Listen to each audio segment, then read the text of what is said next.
Welcome back to the Taste of Tewksbury. I am Joan Unger, and last month we featured Irish soda bread and a corned beef dinner in time for St. Patrick's Day. Today we are going to feature Passover, the story and the foods that are served at the Seder. Here to help with that is our good friend and guest cook, Barry Lewin. He will direct me and Donna Gill in preparing some of the meal that is part of the Seder. But first, we wish to thank Bayberry and Emerald Court for generously sharing their cafe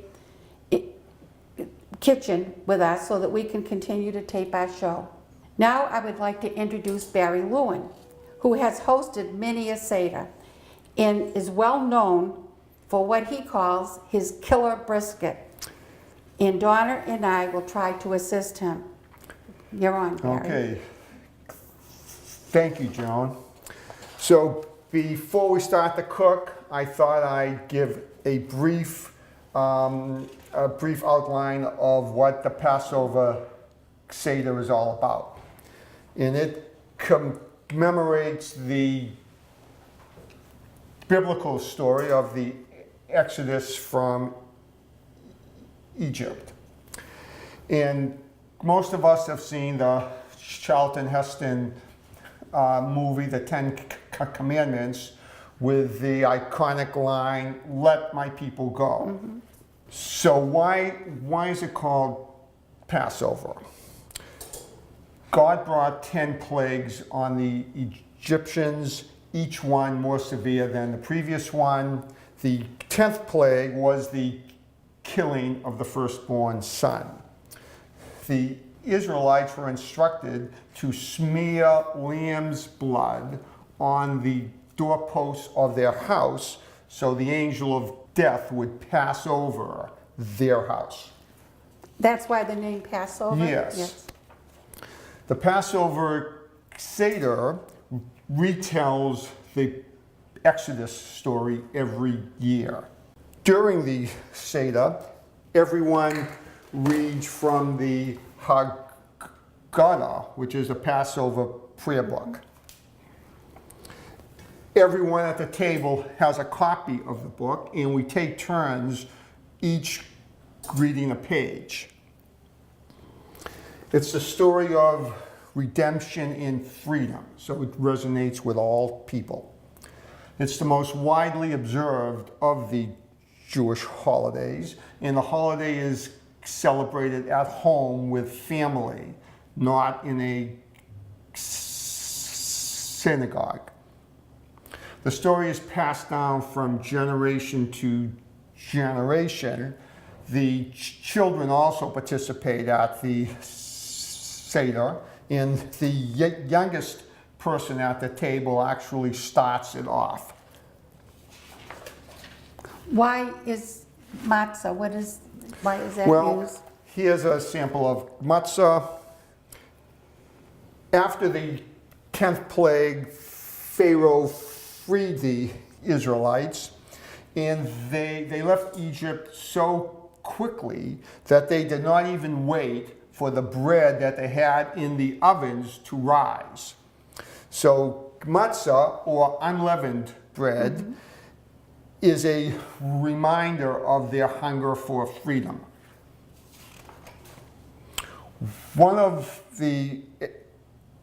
Every Seder table has a plate that has the symbols of Passover.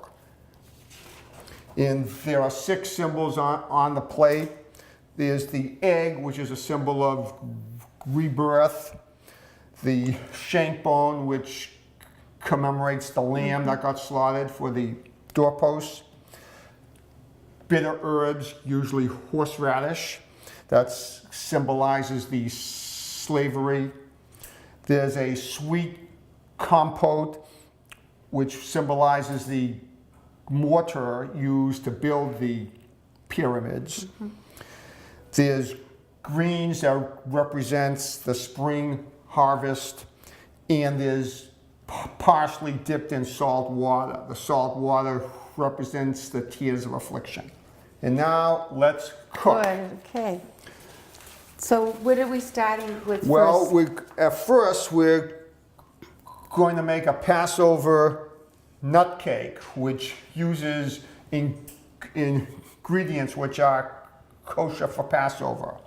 So the first thing you're going to do, Joan, is to beat 6 eggs. Okay, well, I've already started with 3 in here, so I'll break these eggs and add them.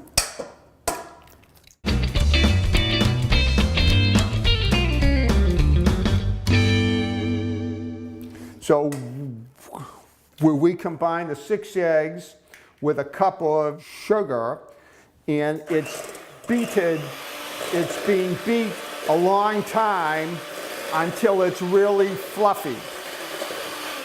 So I'm going to put half the sugar in now. We're going to beat it a long time. That's the trick. You really need to see a lot of the air bubbles.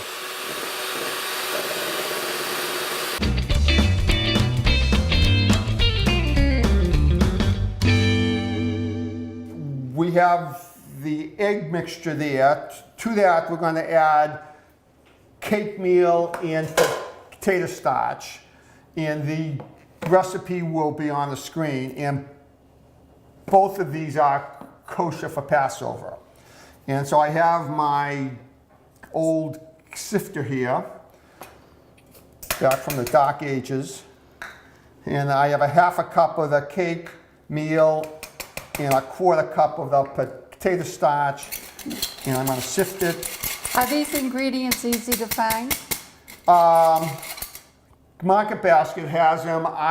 For this show, I went over to Stop and Shop in Chelmsford and bought them. I only go there once a year to buy my Passover stuff. Okay, so that's been sifted, and what we also have to add is a half a cup of well-chopped walnuts. But we won't do that till we add the, We're going to add this first, and then we're going to add the walnuts. Now, do you want me to beat this while you're adding it? I think so. Okay. I think why don't you start, and I'll...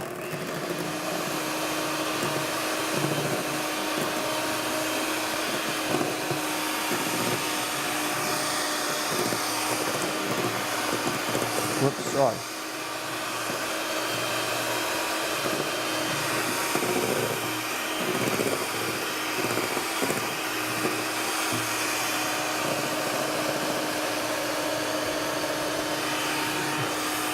Okay, so now we're going to shift to a spoon, and I'm going to add, this is a half a cup of well-chopped walnuts. And I'm going to add this to here. And while Joan mixes that in, I'm going to take my cake pan, and I'm going to grease just the bottom of it with just on the really inside of the side. I'm not going to grease all the way up. I think that was the mistake I made last time when it never rose, and so I'm using soft butter and wax paper.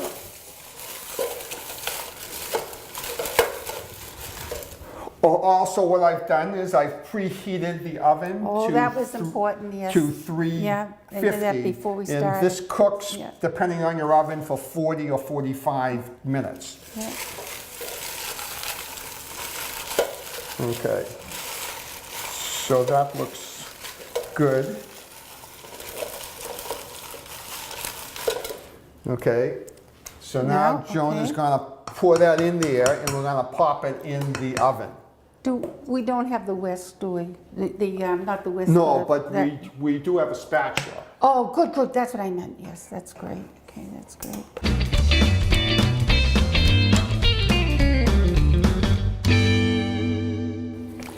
Barry, why are we wearing blue? Well, blue is one of the, blue and white are typically the colors of the Jewish people. It's on the flag of Israel. Mm-hmm. Okay, so Joan has put everything in this cake pan. We're gonna pop this in the oven, Which is preheated to which is 350. preheated to 350. I'm gonna set the timer for 40 minutes. We'll check it at 40, and if it needs an extra 5 minutes, we'll add it then. Barry, now you are going to prepare your killer brisket. Yes. While our cake cooks in the oven, we're gonna prep the brisket. I buy these at Market Basket, and I look for the smallest size I can get and get 2 or 3 packages of the smallest size. I find the small pieces cook best.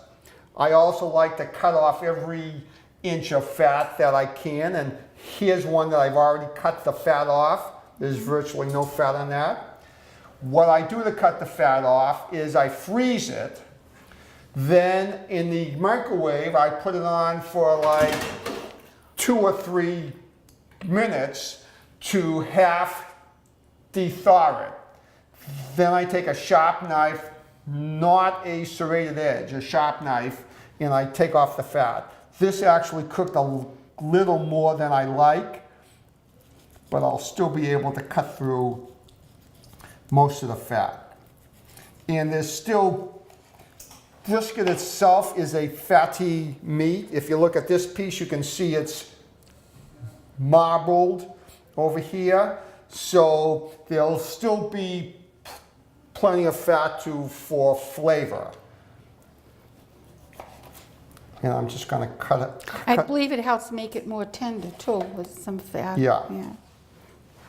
But we're gonna slow cook this for 3.5 hours. Yeah, so. right. Yeah. See, this microwave was cooked faster than the one I have at home, so I should have only done 2 minutes instead of 3 minutes on this. And I like to get as much as I can off. Okay. Again, the more fat you can get off, the leaner it will be.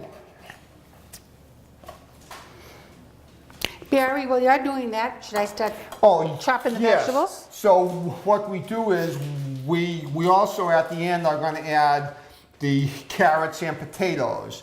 And the trick to these is to make big pieces so they don't disintegrate.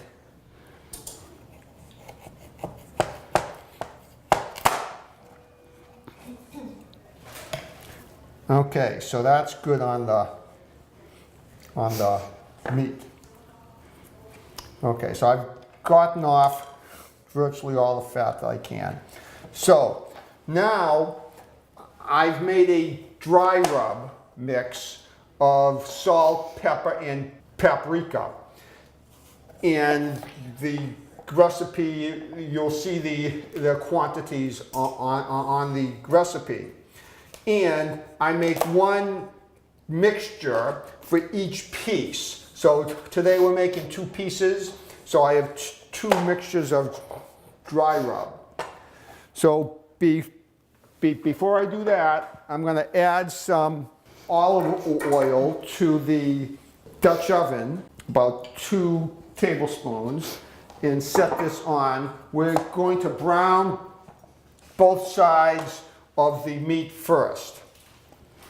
So I'm taking the spice rub and I'm going to put half of it on one side, and then with my hand I'm going to rub this in as well as I can. Then I turn it over. Whoops.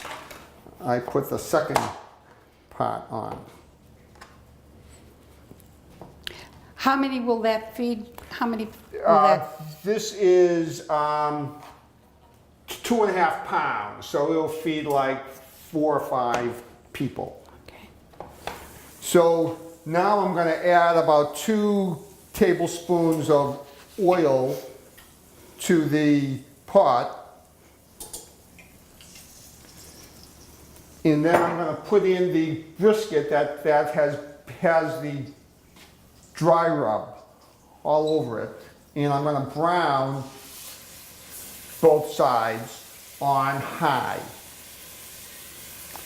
And when do you add the onion and garlic? Okay, so once, I'm gonna brown both sides here for maybe 2 or 3 minutes on each side. And then once that's done, I'm gonna add the onion and garlic and then cook it for 30 minutes before we add the water. After we add the water, it then cooks for 2.5 hours. And how much water do you add? We add a half a cup, I believe. Yes, we add a half a cup. So this is a slow cooking meal. The entire time is going to be 3.5 hours to cook, and that's what makes it tender. Barry, well, I was surprised at how much juice there was. I was afraid there wouldn't be enough when I made it at home to cook the vegetables. It made lots of juice. The onions really provide a lot of juice, and there's still some juice within the meat itself.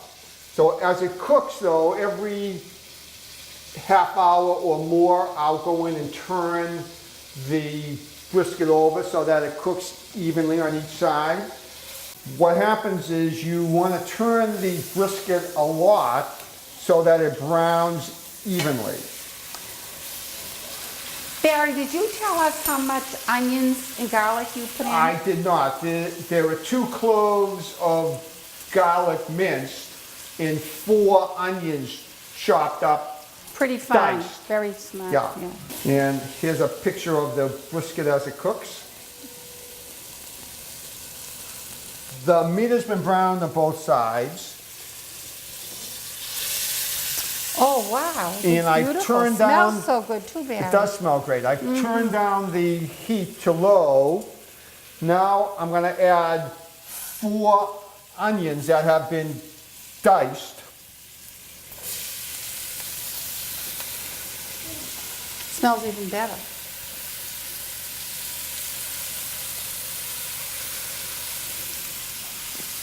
And 2 cloves of garlic that have been minced.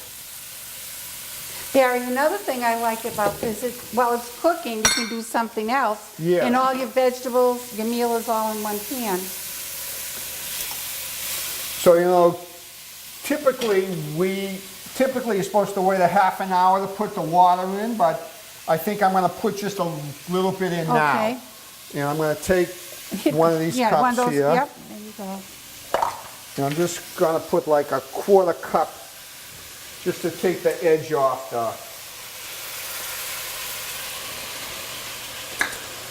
and then we're going to cover this up and we're going to set a timer. In 30 minutes we're going to add more water, and then we're just going to let it cook for 2.5 hours, and we're going to turn the meat like every half hour or so. Let me just show you what it looks like now. We have in there, we have the meat, the onions, and the garlic. Joan, it's been a half hour now. It's time to add the water. Okay. Have you noticed how fast time goes by when you and I are cooking together? Yes, yes.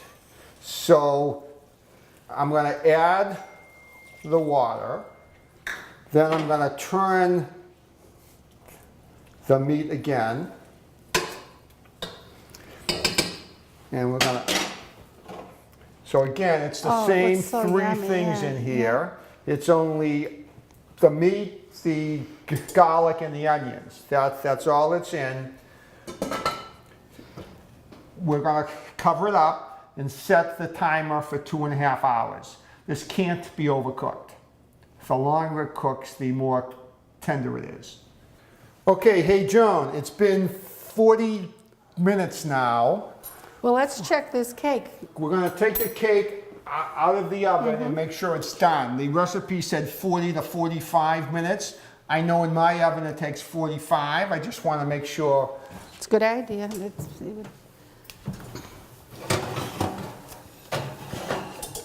Oh, that looks done. Yeah, it does. So we're not sure it's done. We're going to use the old fork test that my mother used to do.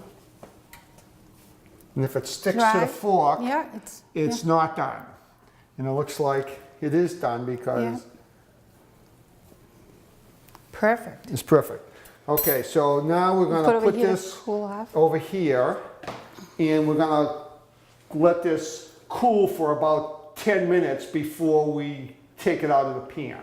So Joan, it's been 2.5 hours now. Great, great. And so now it's time to slice the meat, put the meat back in, and then add the vegetables. We Perfect. have Yeah.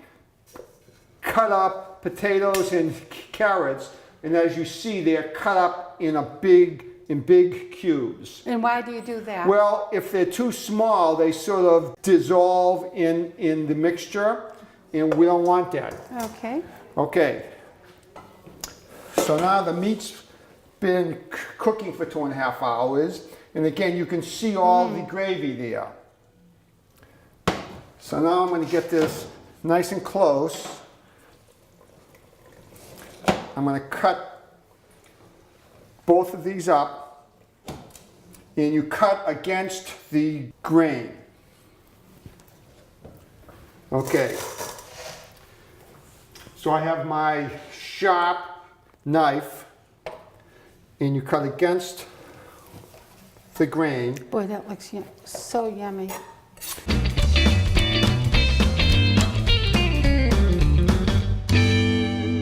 So now I'm going to put the meat back into the pot. Yeah. Okay. What we typically have is like Yeah, a board niche, with yeah. like a reservoir to catch Yeah. that. And then I'm going to add the potatoes and carrots in. And a 1/2 cup of water. Still cooked on low, and we're going to cook it for 30 more minutes, and then it's done. You can put it in a serving container, and it's done. It's time to eat. Hello, I'd like to introduce Kim of Bayberry, who made this happen because we could use this beautiful facility. And Kim, would you like to say a couple of words about Bayberry? Sure. Bayberry, we're located here in Tewksbury. We are an independent living, assisted living, and memory care. We love to do anything we possibly can to assist the community and keep Tewksbury because they're close to our heart as well. And I'm glad that we could accommodate you folks today. Thank you very much. Thanks, Kim. And also, I want to thank Barry Lewin, our guest cook, and Donna Gill, our producer, who's a bit shy, and Brian Dorrington, the director of Tewksbury Telemedia Department, and Jason Marshall, the operations manager. And we'd love to have you people contact us. Brian can post the number or the email for you to contact with any suggestions for any future shows, any ideas you have, and also what you think of this show. And thank you. Okay, and here we have the brisket all set. We took it out of the oven and transferred it into a serving container. And this was the nut cake we made at the start of the show. And here we are at the Seder table with a nice plate and the book and the wine. And at the conclusion of the Seder, everyone always recites the words that Jews have been saying for 2,000 years. Glishana haba Yerushalayim. Now Joan's been studying Hebrew and will translate for us. Next year in Jerusalem.